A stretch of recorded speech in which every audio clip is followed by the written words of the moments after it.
नेपालको एउटा सामान्य गाउँबाट सपना बोकेर सहर छिरेका एक युवा, न त ठुलो पहुँच न त कुनै ठुला चिन्जान, केवल मेहनत लगन र केही गरौँ भन्ने आँट। त्यो युवा हुन् सागर लम्साल, जसलाई आज हामी बले भनेर चिन्ने गर्छौँ।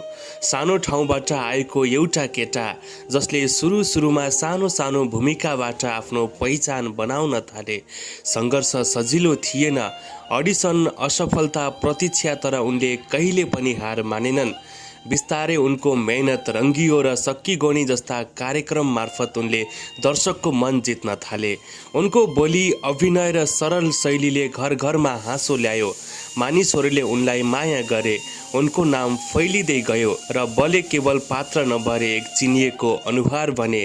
तर जीवन सधैँ एउटै दिशामा चल्दैन। समयसँगै उनको नामसँग जोडिए केही गम्भीर विवाद र आरोपहरू।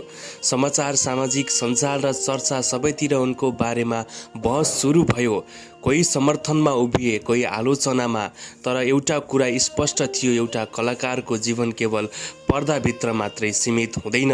यस्ता परिस्थितिमा सत्य के हो, न्याय के हो, त्यो कानुनी प्रक्रियाले नै तय गर्छ। हामी दर्शकले भने हाम्रो दृष्टिकोण बनाउँदा सावधानी अपनाउनु पर्छ।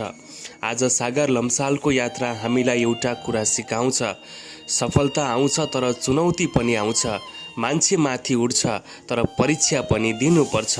अन्त्यमा प्रश्न एउटै छ, हामी कसरी सम्झिने, एउटा कलाकारको योगदानलाई वा केवल विवादलाई? जीवनको कथा अझै बाँकी नै छ, समयले नै बाँकी पाना लेख्नेछ। तपाईलाई उनको कथा कस्तो लाग्यो?